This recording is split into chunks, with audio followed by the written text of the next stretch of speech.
Well, good evening, everyone, and welcome to another Sea Stories. And here we are again. Tonight we're joined by Holger Stave, a very interesting guy here. I want to talk a little bit about Holger now. He actually was born in Hamburg quite a while ago. I'm not saying when exactly, Thank but you. he had a grandfather who was a ship captain on a submarine in World War One, and over time, Holger drifted into the sordid life of the theater, where he was a set designer, he was a set construction guy, and then eventually he ran a business of his own and created a transport system for the bus system in, am I saying this right, Holger? Canandaigua? Canandaigua. Canandaigua, Canandaigua, and then he was captain on the Mississippi paddle wheeler, Canandaigua Lady. As a member of the Coast Guard, here he is with his OUPV license, and he was a volunteer on the ship Niagara in 2016. Holger came into Schooner Lotus and the project in 2017 in a through a group called Save the Lotus. And having said that, I'm going to take a moment to introduce Holger. And here before we do, I'm going to type something in your chat windows, ladies and gentlemen. If you would be so kind as to type back where you're from. I'm going to start with Annapolis, Maryland. And let's see if you all can see it. Take a moment to type back and we'll take a look. And let's see, Wilmington, Delaware. There we go. Rochester. Yes. Oh, the system works. Hello, Norfolk. Great. So fun to have you all along. I also need to throw a little shout out to our friends up there. We were visited during the schooner race by Martha and Nellie from Holger's group, and it was great fun. We had more wind than we knew what to do with, and that's exactly the way it ought to do. All right, looks like we're working. Holger, I'm going to put it over to you. Generally speaking, people get upset when I talk to you during your presentation, so I'm going to kind of throw it to you unless things really sag out. Take it Let's away. hope for the best. Well, thank you very much. Thank you for inviting me tonight. It certainly has been an exciting thing to look forward to. I'm going to bring up the presentation here so that I can kind of remember what I'm supposed to talk about here. The whole journey that brought me closer to being interested in tall ships actually started as a little boy. I always wanted to be a sea captain. And then my parents dragged me to the middle of Ohio, and my dad was a doctor, and he just didn't get it. So I'm glad that finally, after living a fabulous life of doing all kinds of engineering all over the world and all over the United States, I finally found a great lake here in Canandaigua Lake and Lake Ontario, just north of us here, and finally got my wish. By that time, I was already in my 60s, so better late than never. Really enjoyed it. And then when this opportunity came along where this fabulous schooner got in trouble because sadly their longtime skipper passed away, all of a sudden they found themselves in dire straits. And so after a little bit of a while, we founded the Friends of the Schooner Lotus, with a group that from all over Rochester and Sodas Point. Most all of them are sailors and very invested in our community, and decided to do what we can to try to save the schooner. Now, it's very rare, especially in New York State, that they write grants of preservation type for any kind of boats.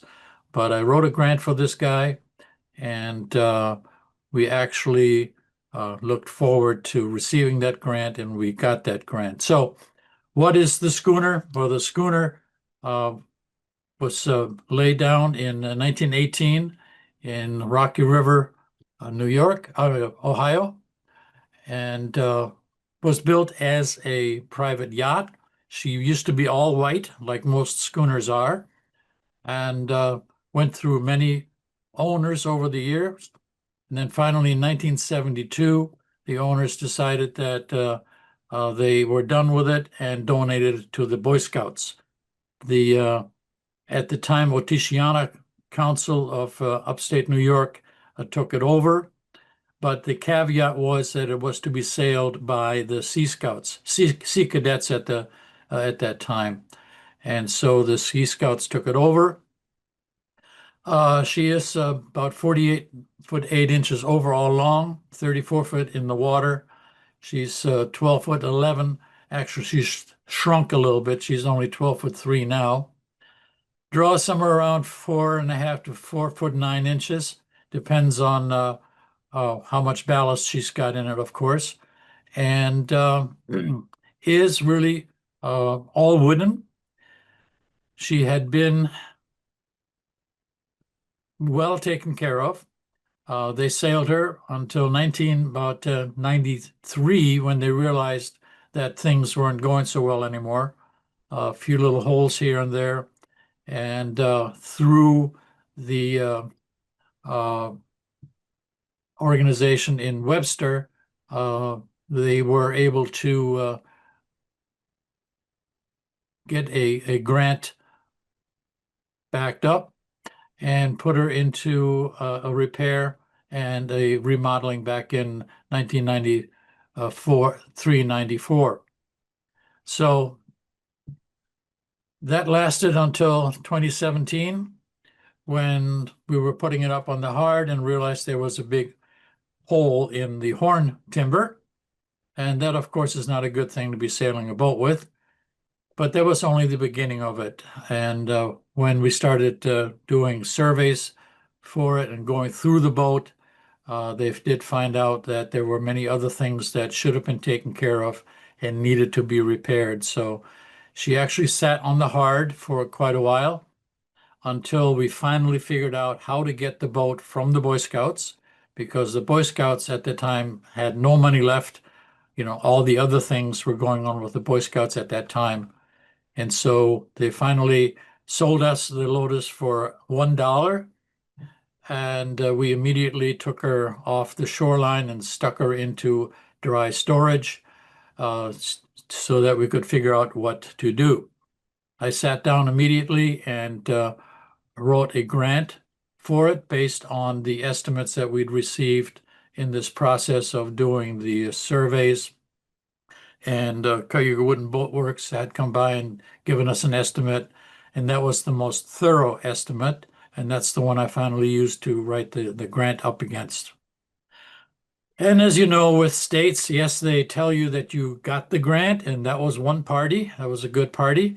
But then it took another exactly 12 months for us to get all the other paperwork together for them to try to figure out, because these grants that they write are for buildings and parks and things of that sort, and not boats. So we had many negotiations going on, you know, on how to get over the fact that no, boats don't have deeds, you know, we don't have plots, there are no surveys for these things. So all that paperwork, like I said, it took almost exactly a year until they finally released the grant for us. And then we immediately gave it to Cayuga Wooden Boat Works, and they immediately started to get into the boat, because as some of you know, the only way you really find out what's wrong with a wooden boat is to start taking it apart, because these things all do hide back there in all of those connections. Here's proof that the Lotus was put into the Historic Preservation Register in 1990, and that was the basis for which we were able to go into the preservation grant that we did receive from New York State Parks and Recreation, an EPF grant from them. So that picture is not photoshopped. the Lotus actually did go to New York City a couple of times for tall ships festivals, sailed all the way down there. Fantastic trips. The stories and the logbooks are all available. We have everything in the Lighthouse Museum at Sodas Point. So that's one of my really favorite pictures there of the Lotus underway in that famous city. The picture on the left there is an older one of what the Lotus looked like before it actually went into the shop in 1990s. So she can look really, really nifty and shiny and all that good stuff. The one on the right is a more recent picture with scouts on it coming into one of our ports up here in upstate New York. This picture of the Lotus was what Sodas Point and Sodas Bay got used to living with for all those decades while she was out there on her mooring. They did regularly take her out of the water every year. Caitlin Marine, a fabulous outfit there on the north end of Sodas Bay, did this as a favor to the Boy Scouts and took her out every year. And then, of course, put her back in. And then always the exciting time with all of the sump pumps going. They said normally she would swell back up in about 4 to 5 weeks of continuous sump pumps running. So that's the old way that the old boats just worked. A lot of hard work. Yeah, well, here's the reality to look at it. That hole down there that I'm pointing at was the original hole we found. The other one, part of the transom missing, that was already done by some of the surveyors trying to get into the boat and the innards and try to see what it looks like. So that was just done on purpose there. We also found out that she got to be a little difficult to steer, people said that were running her later. And we found out that the rudder itself, can you actually see my cursor? Yeah, oh, okay. Sometimes you can, sometimes you can't. That the connections here, there are no bearings there. There aren't even any washers in there. It's just iron on iron sitting there in the water.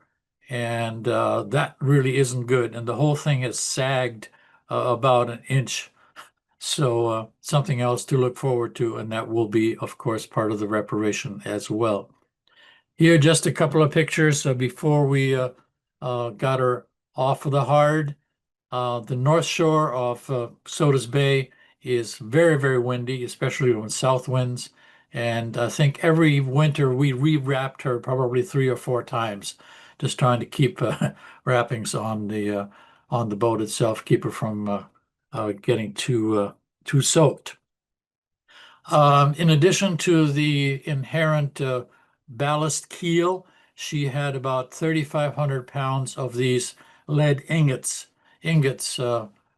spread out through her sole or under her sole down in the keel, and I pushed each and every one of those out of her and loaded them under. This is actually the bottom of a very, very old tugboat that was sitting next to her. So this is all of the lead that we're going to have to put back into her before she gets back in the water.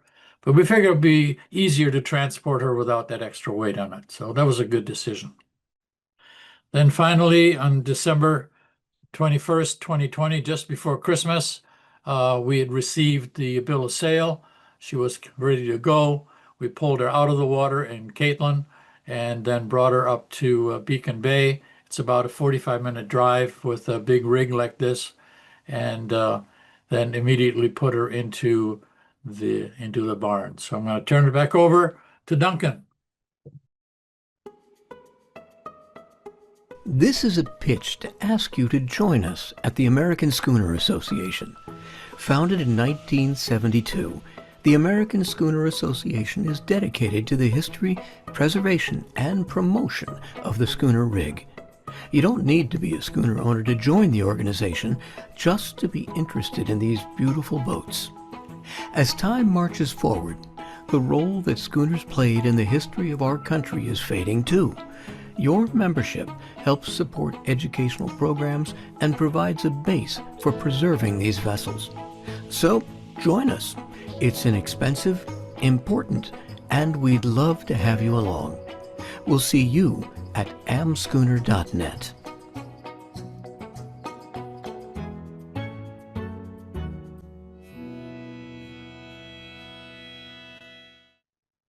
A great bunch of folks joined them a couple of years ago in one of their annual meetings, and had a great time with everybody there. Thank you. And it's the first time I met Duncan as well. So here she is finally undercover. Allowed her to dry out a little bit so we can see what's really going on with her. And she stayed in there for about a year while we were waiting, or 2 years while we were waiting for the grant to materialize and become real.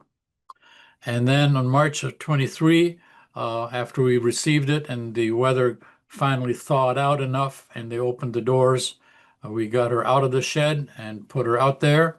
And you can see now more clearly that, you know, some of the paint's starting to peel here and there as she's drying out. The planks are starting to come apart a little bit more. And while she was in the shed, they started taking off some of the guard-boards just to see how bad these connections are down here, see if we had any problems.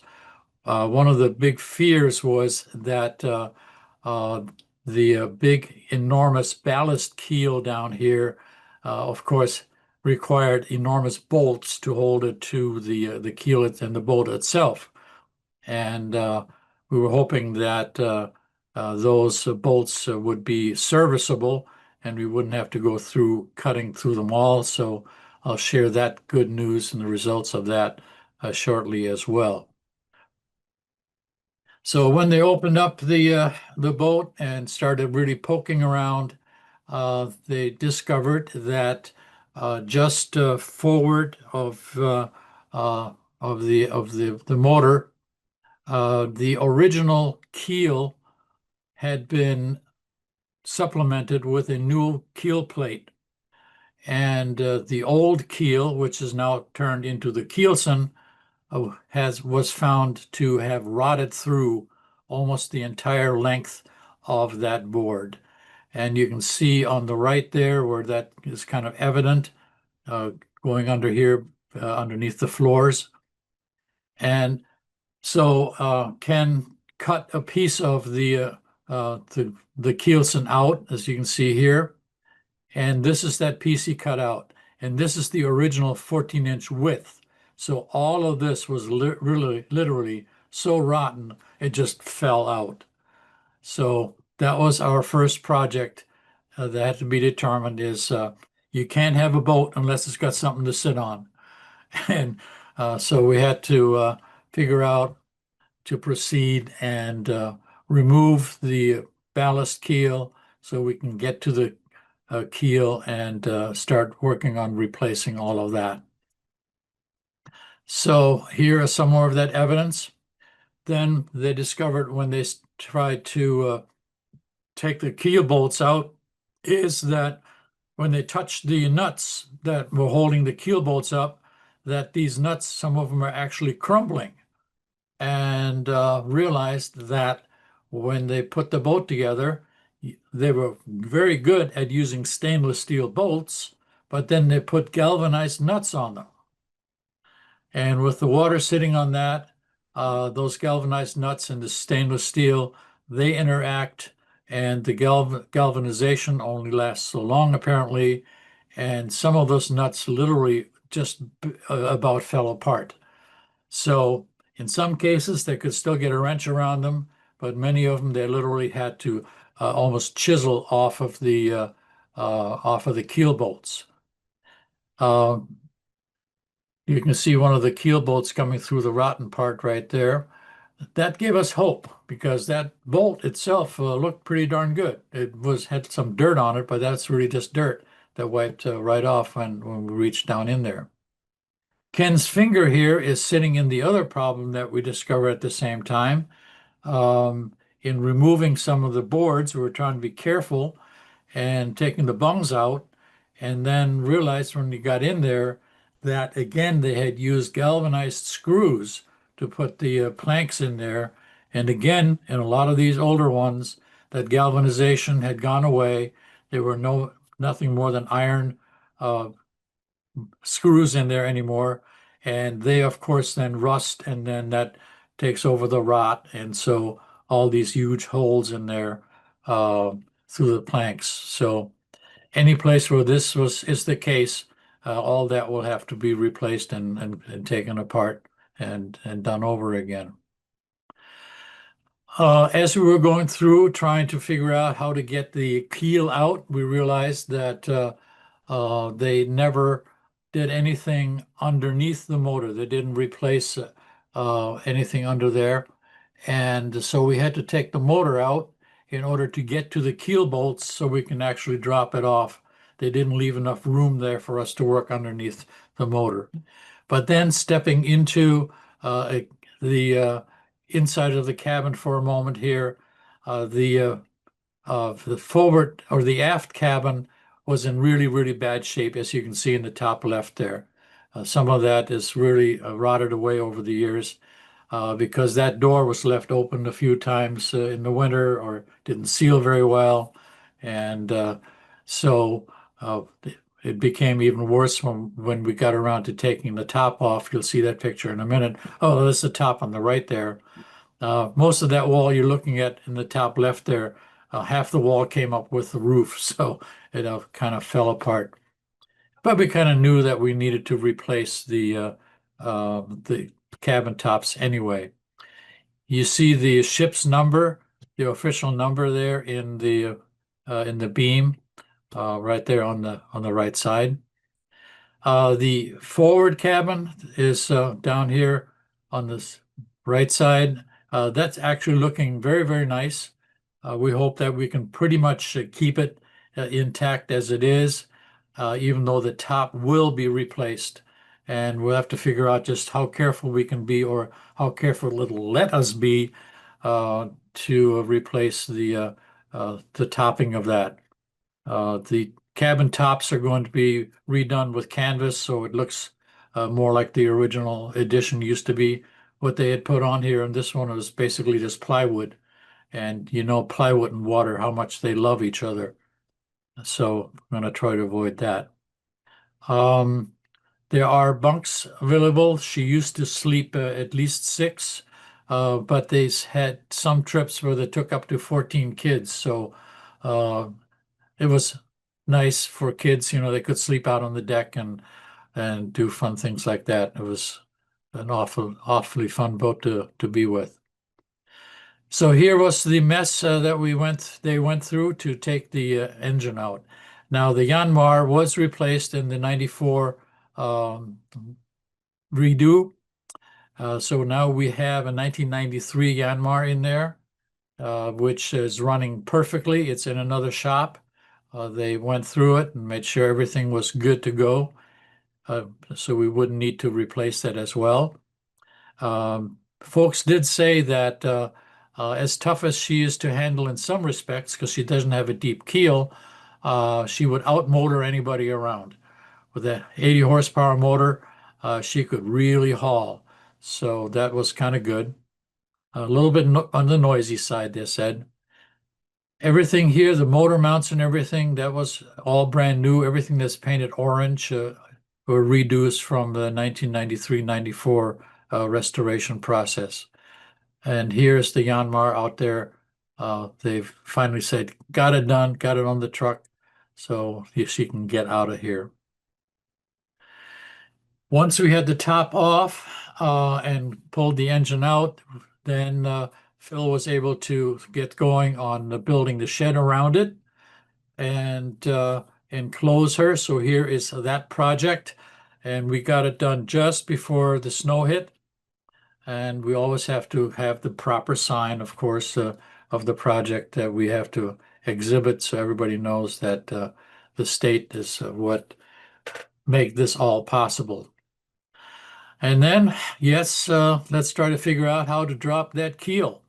It's almost 8,000 pounds worth of cast iron, and very, very securely held up there. And Ken was hoping that once we loosen up the nuts a little bit and take the plate washers off, that the keel was just going to drop down. I mean, what do you expect of that much weight, right? Keep your toes out of the way and let her go. No such luck. The boat had dried out to the point where things are actually, holes actually become smaller in that case, and they're holding onto these bolts like crazy. So there's some pictures, and if you go on our website, www.lotusny.org, you can see the videos of Ken and myself and Danny pounding wedges between the keel and the ballast keel there, trying to get it to move. It took hours of pounding before it finally started to separate. And then as we started adding wedges to it, finally started to get some scissors jacks under there and started pushing it further down.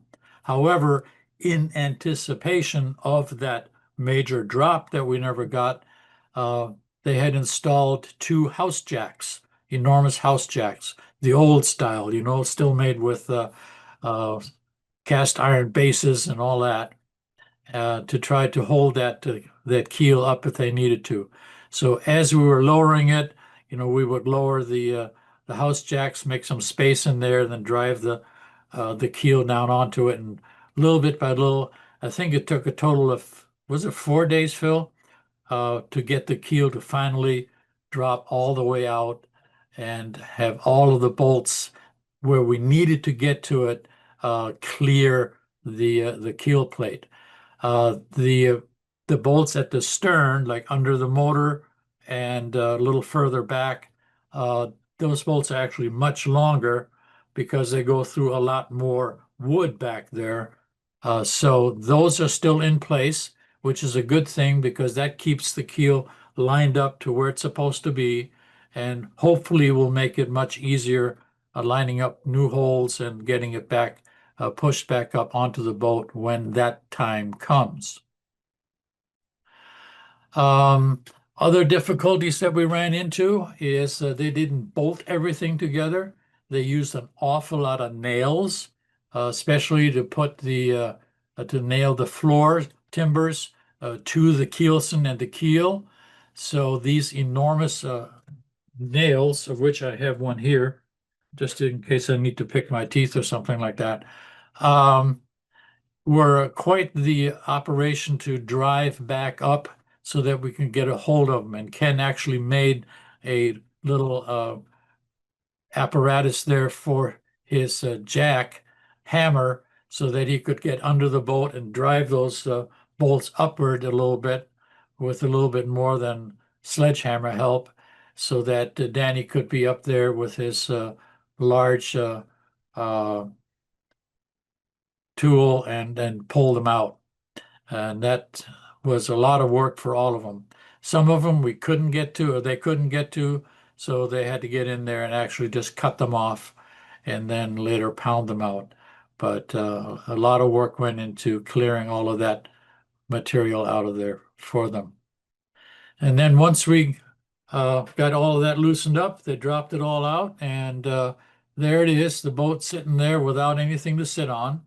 Most of the keel is gone and out of it. Top right-hand side there, you see what was left of the old keel, which is now the keelson. That was all in the garbage can. There's just not enough pieces left to do anything with. We were hoping and thinking that we could take some of that old wood and cut it into pieces and sell it, as doodads for the Lotus, but it was just rot, and I don't care what you charge for rot. I don't think anybody's going to buy it. So that went down the drain. We do have some of the older, larger pieces around, so that if there's an interest in getting pieces made, that we have that capability.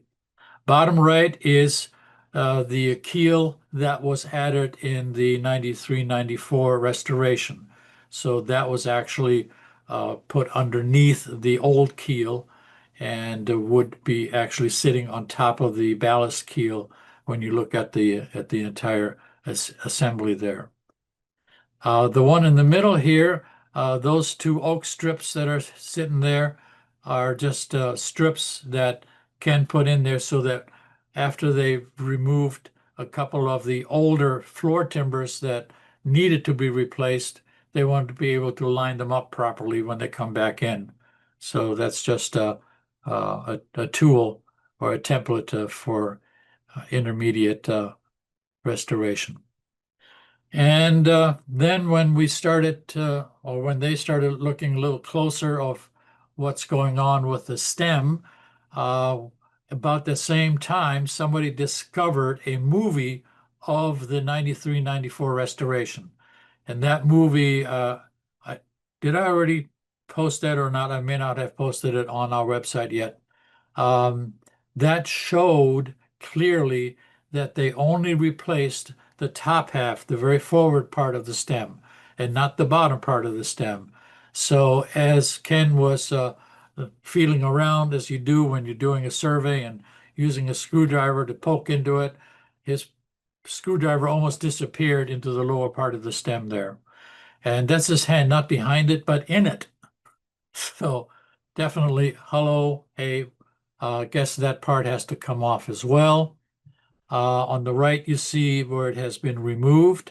And on the left, there it is upside down, laying on the table out there outside for us to figure out how to get wood and measure for wood big enough to redo that piece right there. After a German submarine sinks the merchant barkentine Angelus, her 10 crew are left to face the cold and merciless North Atlantic in a small, open lifeboat without food or water.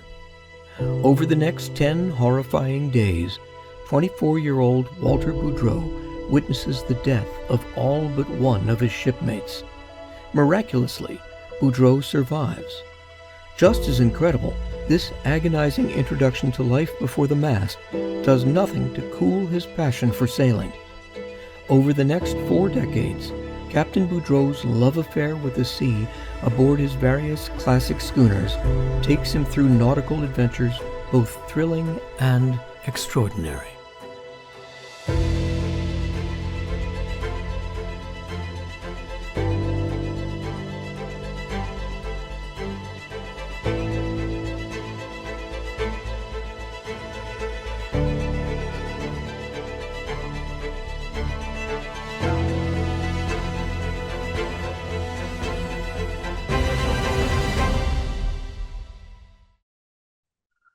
Okay, so some of this old lumber that we needed is not easy to come by.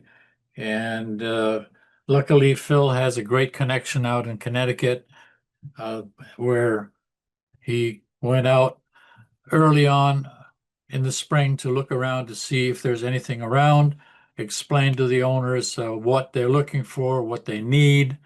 And it took a while to actually find the right pieces off the right trees and harvest that, and made it ready for us through the summer.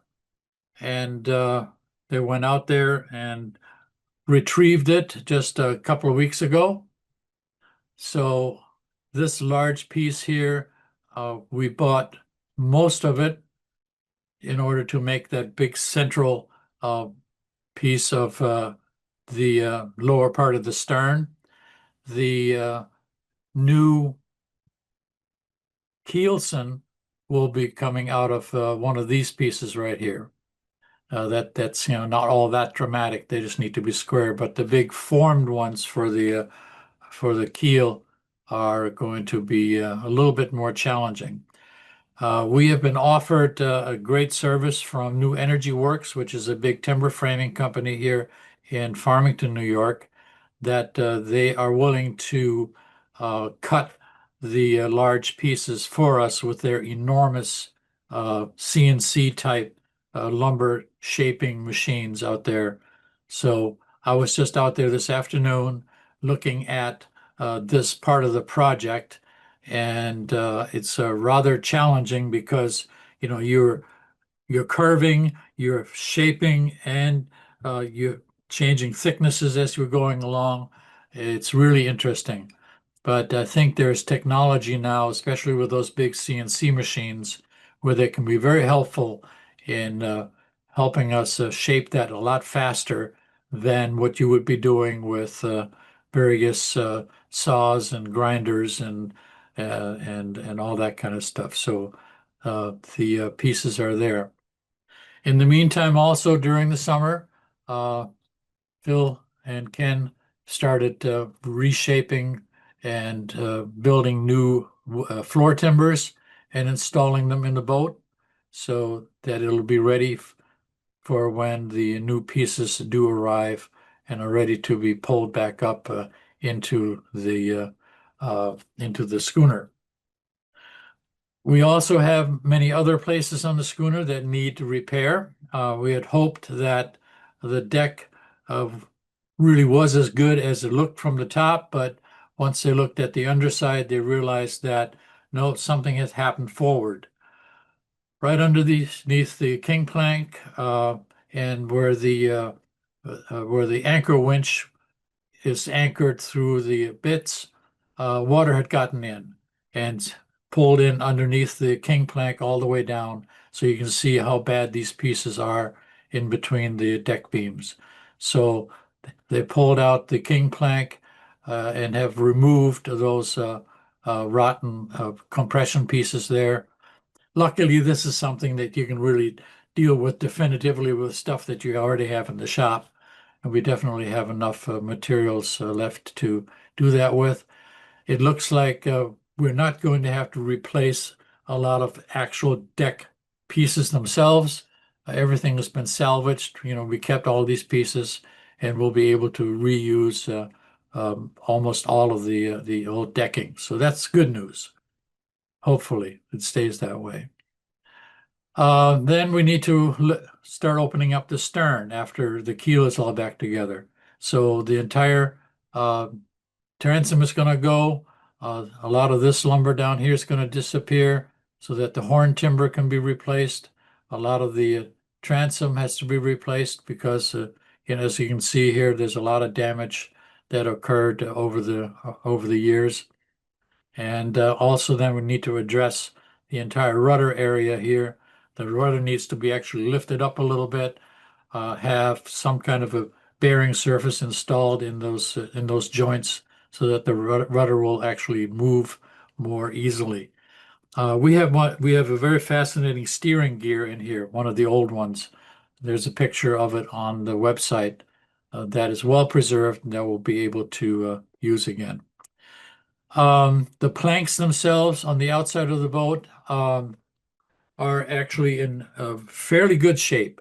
Right now, we're thinking that we may need to replace about 25% of the planking.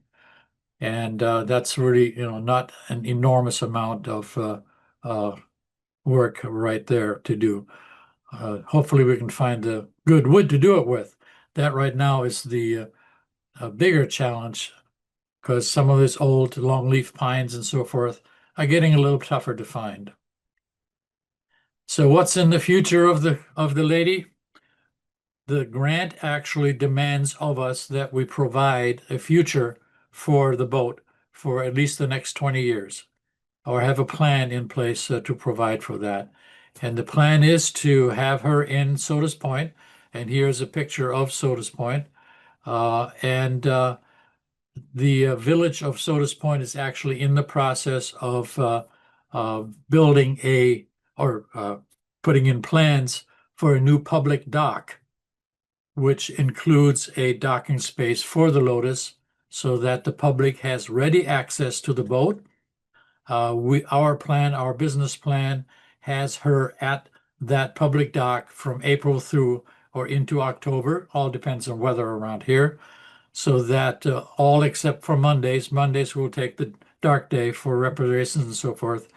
Any day in between, we'll have deck tours available, and then a regular schedule of bay tours, and then also regular schedules of longer tours to some of the neighboring harbors like Pulteneyville and Oswego and so forth. The boat can also be chartered and running youth programs, running ecological tours, and working with various organizations in our area to take care of our Great Lakes. We've also been tapped or included in the new um, oh, Great Lakes organization that preserves the wrecks in our area. And so we're all part of that. Here is a view of our beautiful, beautiful Sodas Bay. Down on the left here is the Sodas Point. And this bay is just awesome place to go sailing in. We get really, really good winds. The hills are not tall enough to really give you a lot of wind shadows, so a lot of good sailing out here. So please do visit us at lotusny.org. You can email me here at holger@lotusny.org, and that, or come visit during a schooner association.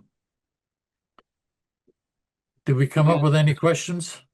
Holger, that's just fantastic. It looks like you've got a real big job ahead of you. When do you estimate being able to put her back in the water and start up your future? We're keeping our fingers crossed that we can get her back by 2027. Good for you. That's a lot. You know, I'm quite familiar with all the foibles and things you go through with wooden boats, um, and also with organizations. Holger, what are you all doing as far as succession as you move out of heading this project? What do you have lined up, or how are you thinking about who can carry on this work?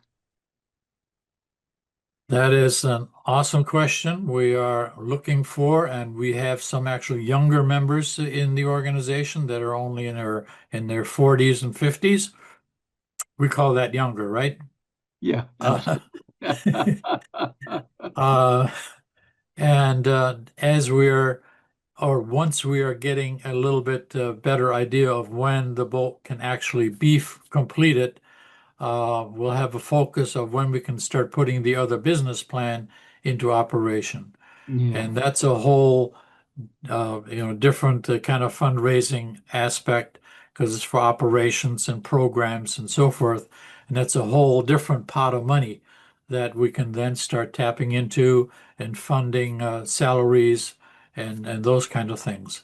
There is to be a paid staff that runs the operation once the boat is in the water and functioning as a money-making project. As you know, it's very difficult to make boats make their own money completely 100%. So we are working on local corporations and organizations to start backing us and realizing what an important tourist attraction and educational tool the Lotus will be once she's back on Sodas Bay. yeah, We have a very, very active yacht club in Sodas Bay, the Sodas Bay Junior Sailing Association and the Sodas Bay Yacht Club, that are all keenly interested in participating in the use of the Lotus as a training vessel. So all yeah. these things we're really looking forward to. And then Well, hopefully we come down to the Chesapeake Bay and beat the pants off of all of you down there. I'm looking forward to that. It'd be just awesome.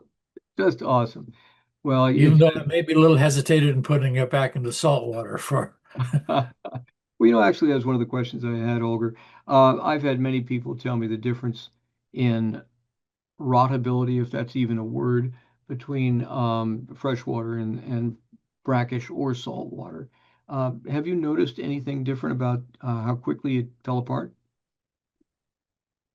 Um, I hear that theoretically the freshwater may be better for it in some respects, but again, we also have a lot of iron hanging out there, so the salt water is worse on that. And um, I don't know how Okay. good it is to keep switching her back and forth. Yeah, who knows? Who knows? Let's take a Mhm. moment now, if we could. Let's run Yep. down your chat side. Have you got that up in front of you here? And You want me to, you there want are a me to couple stop things. sharing this? I'll just, yeah, let's keep it up. It's more fun than Okay. just watching you and me talk. Um, here's over in the Q&A.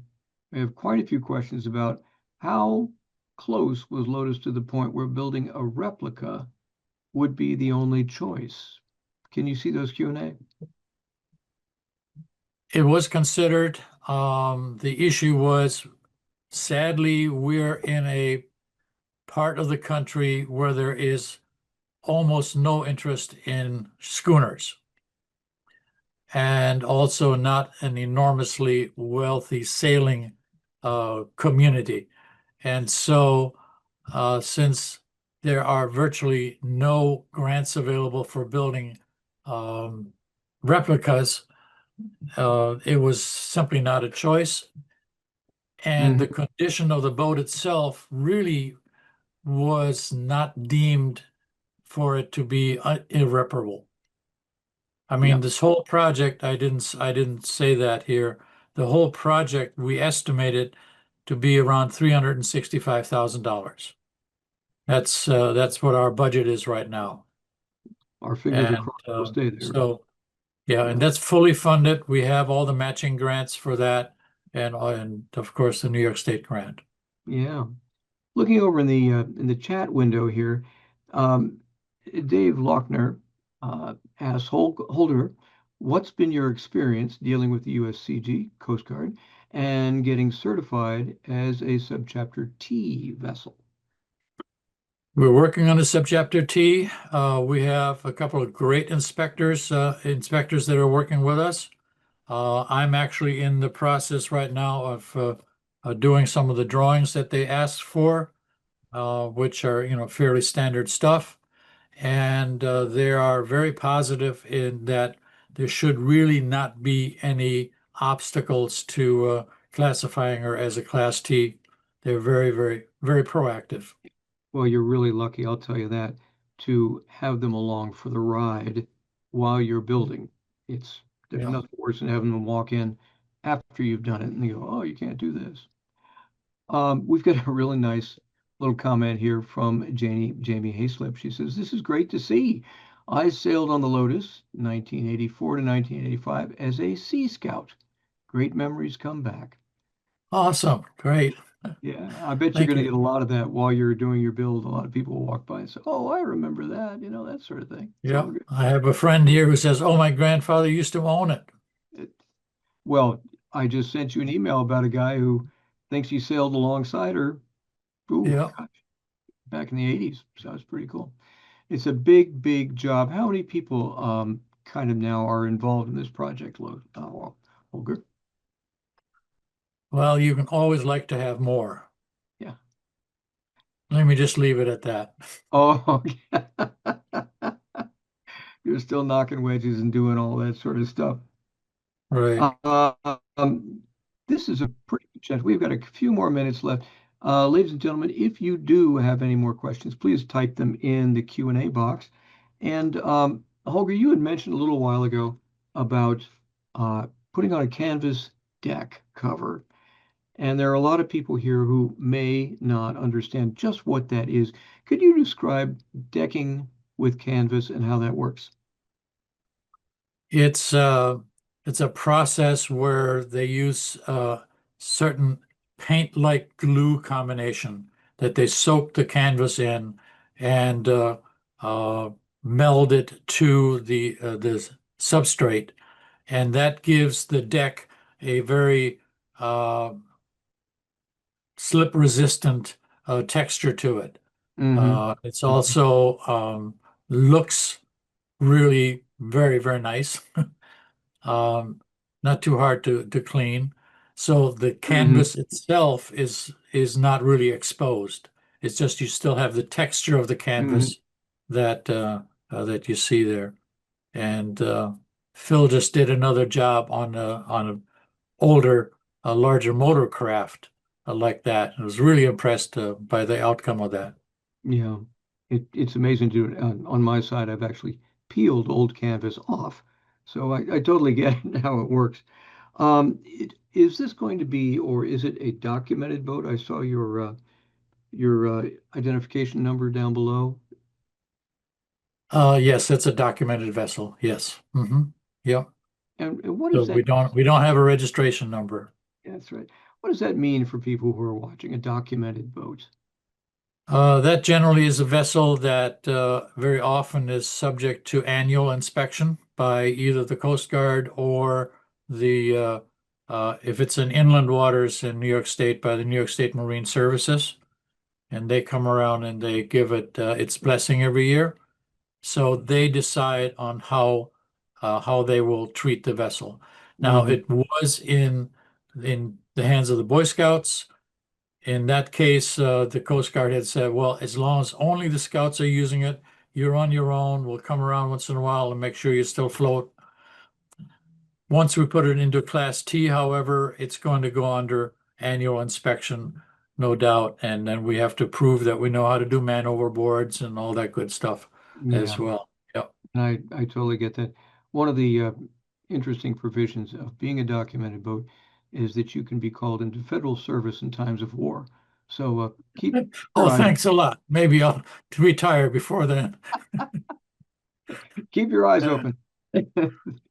All right, let's see. Ladies and gentlemen, we are doing just fine here. If anyone has any more questions, put them in. And we've got some people here who are doing some work in Cambridge on a 1934 William Hand motor sailor ketch. It's Cool. my friend Steve Utoff, and they are going through a very similar process right now. So, having worked with Steve in the past, I totally get that. I know that. All right. Good luck to you guys. Absolutely. Maybe we can Ladies meet and up gentlemen, halfway soon. that would be wonderful. We are coming to the end of our time. A couple things to put a button on all of this. Holger, if you're going to do a quick sort of thumbnail sketch wrap up of what we've been talking about tonight, um, what would you say? This classic schooner is a little bit of a hiccup. It needs a little bit of help. It's definitely in a salvageable, restorable state. It will make a very lovely example of a very famous line of schooners by William Hand, and it still has at least another 25, if not 50 years of great service ahead of it up here in the upper Great Lakes in Lake Ontario and so forth. So please come and visit, keep us in mind, and shoot us a line or even send us some money if you'd like to. We really do appreciate that as well. Thank you for All watching. right. Thank you, Holger. And again, that's Lotus, NY, lotusnewyork.org.